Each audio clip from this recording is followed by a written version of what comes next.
So in today's video, I'm talking about why we avoid conflict and stay in toxic relationships, and how to do it without judging yourself, because this is all part of the process. If you're new, my name's Michelle Ferris. I'm a psychotherapist, and I love helping people create relationships that work. So the first reason we stay in toxic relationships and avoid conflict is we assume conflict is bad. And the truth is, we don't know how the other person's going to respond. It could go badly, especially if we didn't learn the skills for how to manage conflict growing up. Conflict is scary, and there is an element of risk in it. But when we're afraid of conflict, we tend to assume the worst. We assume that we're going to have the same argument again and again. Whereas if one person changes, then the outcome of that conflict changes because you shift the goal. And in toxic relationships, we're going to talk about that goal later on in this video. Because here's the thing, until we face those negative assumptions we're making about conflict, we're not going to be able to navigate conflict effectively. So eventually what happens is the conflict gets bigger and bigger until there's a blow up, and I don't want that for you. Now, the second reason we avoid conflict and stay in toxic relationships is we want to give them the benefit of the doubt. We think, well, you know what? They mean well. They have good intentions. We might make excuses for their behavior because we empathize with their story. Maybe they're down on their luck in some way. But assuming good intentions in toxic relationships is a fatal flaw that tends to hurt us later. Because toxic people don't change over time. They care much more about themselves than they do about the relationship. So eventually, the toxic behavior gets worse and worse over time without treatment. Now, the next reason we avoid conflict and stay in toxic relationships is that we have a shared history. And this is really hard to replicate. This keeps a lot of us in bad friendships and bad relationships. Because when we have history with people, they know us. They know what's gone on in our lives, and that really becomes precious and hard to replicate in a new relationship because it takes time to get to know somebody, and a new person isn't going to know all that history. But in toxic relationships, a shared history is more painful than it is precious. So I want you to ask yourself, has your toxic relationship been more painful than pleasurable? Because if the answer is yes, then you might need to be working on letting go, even if you're not ready to leave the relationship yet. If you're struggling with a toxic relationship, say me too in the comments. I'm right there with you, but this video is going to help. Now, the next sign that we avoid conflict and stay in toxic relationships is that we assume it's going to get better with time.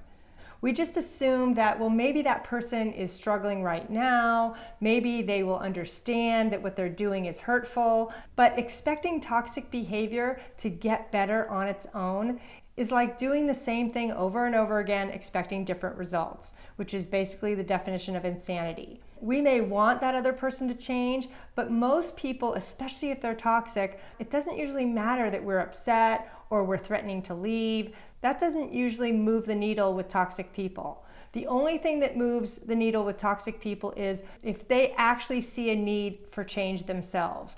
Then that's a good sign. But most toxic people are going to stay toxic over the long haul because people don't typically wake up wanting therapy. There usually has to be some type of crisis that pushes people to get help. And staying and waiting for that, you could be waiting a long time. In fact, if you want to expect anything, I would expect more of the same, because that is going to eventually lead to you realizing that you've hit a wall and nothing's going to change. And that realization will most likely propel you to make a different decision. The next reason we avoid conflict and stay in toxic relationships is that we are afraid of being alone. We assume that if we let this person go, nobody else is going to want us. And in toxic relationships, sometimes you've actually been told that you're not enough and that nobody else will want you, which only compounds this fear. And let's face it, creating new relationships, meeting new people takes a lot of effort. And it also takes a maturity to be alone for a while and to befriend yourself so that you don't go out and pick another toxic person just to avoid being alone. But this is a really common fear. I had this fear for a long time. I went from relationship to relationship or friendship to friendship without much break until I realized that was actually fueling my toxic relationships instead of healing them. It's also important to take the time to assess whether or not the person is good for us. And this takes several months. It's not something that happens quickly. And that's where my relationships checklist can help you evaluate the health of that person or that relationship. Because if we can't evaluate a relationship honestly, we're going to let that fear of being alone keep us stuck in that toxic relationship. But don't judge yourself for staying.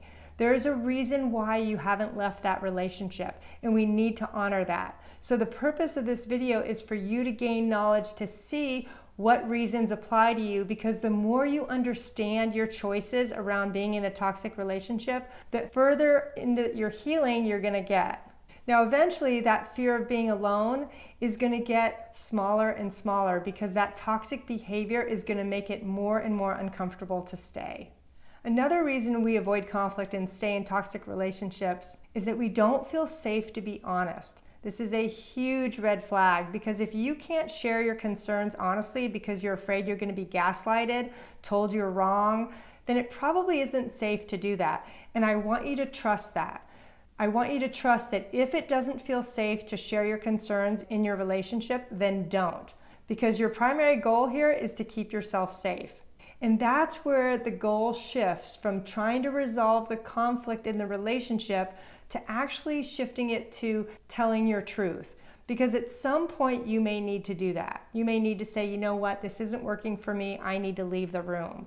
But again, your safety comes first. And if you don't feel safe sharing that, then you have to find other means of support to take care of yourself. Now, eventually in toxic relationships, the truth eventually leaks out in unhealthy ways. So for me, I have sat on truths for years, and then all of a sudden I say a snarky, indirect comment that I didn't mean to say, not because I'm bad or wrong or mean, but because I just couldn't hold it in anymore. And that typically is what happens when we stuff our feelings. And the next reason we avoid conflict and stay in toxic relationships is that they're familiar. We know what to expect because typically these relationships mimic some aspect of our childhood. And even though a lot of us have grown up in dysfunction and we wanted to create the opposite in our adult life, we end up choosing similar people, or we end up creating similar patterns in our adult relationships. Because if you never learned healthy relationship patterns, how are you going to do them as an adult? I just recreated my childhood over and over again in my friendships and in my romantic relationships until I worked on them enough that they started to lessen. But it took years for me to actually be aware of what I was doing without judging myself for any movement to happen. And that's what I want for you. Awareness is key in looking at your toxic relationships. Because what I found is it was much easier to hold on to a dysfunctional relationship that I knew than risk trying to create a new one that was unfamiliar. That was too scary. And even though I know that sounds kind of funny because it's still dysfunctional, the pain of what we know is easier than the pain of what we don't know. And that's why we have to have so much compassion for ourselves in this process. So your next step is I want you to watch my video on how to let go of relationships even when you're not ready. Thanks so much.